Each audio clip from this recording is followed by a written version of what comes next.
നീ ചോദിച്ചില്ല, അതിന് ഉത്തരം എന്ന് പറഞ്ഞാൽ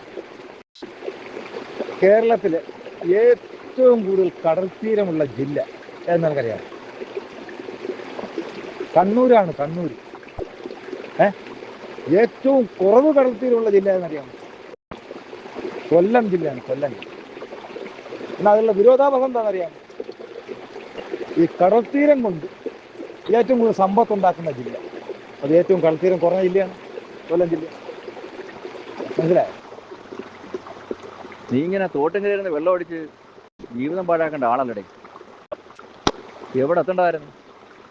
അതെങ്ങനെ നടക്കാത്തൊരു കാര്യത്തിൻ്റെ പുറകെ കിടന്ന് ജീവിതവും പാഴാക്കി? കഷ്ടം തന്നെ കേട്ടോ. ആരോട് പറയിച്ച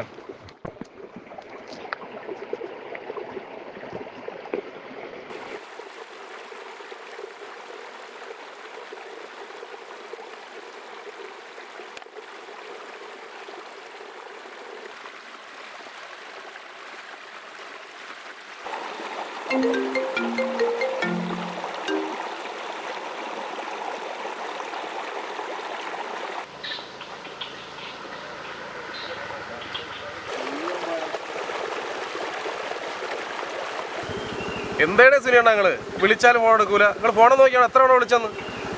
വിളിച്ച് ഭ്രാന്തെടുത്ത മനുഷ്യൻ്റെ. നിങ്ങളത് വിളിച്ചിട്ട് ഫോൺ എടുക്കാത്ത? എടാ അത് പിന്നെ എന്തിനു വിളിച്ചത്? അണ്ണാ ലവള് മരിച്ചില്ല, അതാ അറിഞ്ഞാ? ഭർത്താവിൻ്റെ അടി കൊണ്ട് മരിച്ചെന്നാണ് അറിയാൻ കഴിഞ്ഞത്. അതൊന്ന് വിളിച്ച് പറയാനാണ് അണ്ണാ രാവിലെ മുതലേ കിടന്ന് വിളിക്കുന്നത്. ഏത് ലതേടാ?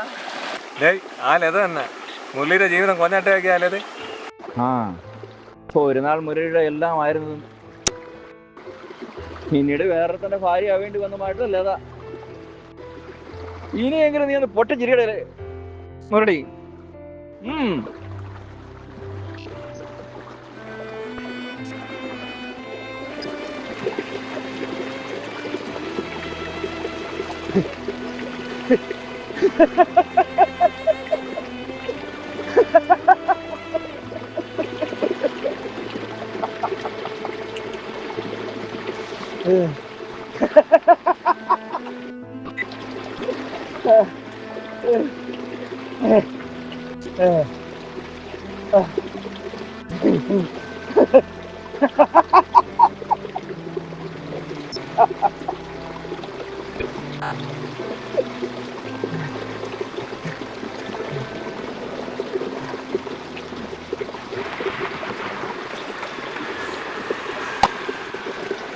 മട്ടിയിലാരാ തൂങ്ങിക്കുന്ന?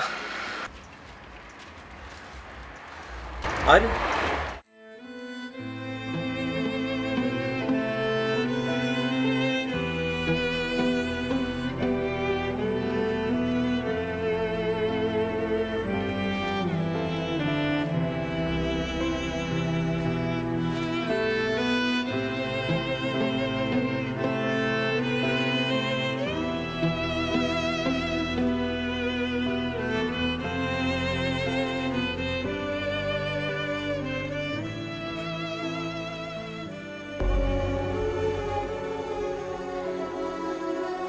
അടുത്ത ജന്മം ഒന്നാകാം എന്നാണ് അവൾ പിരിയാൻ നേരം എന്നോട് പറഞ്ഞത്.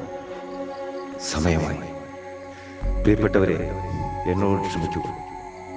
അവളോട് എനിക്ക് ഭ്രാന്തില്ലായിരുന്നുവെങ്കിൽ ഞാൻ നിങ്ങളെ ഒരിക്കലും പിരിഞ്ഞു പോകില്ലായിരുന്നു. മരണത്തിലെങ്കിലും ഒന്നാകാൻ, അടുത്ത ജന്മത്തിലെങ്കിലും ഒരുമിക്കാൻ നിങ്ങൾ ഞങ്ങളെ അനുവദിച്ചു.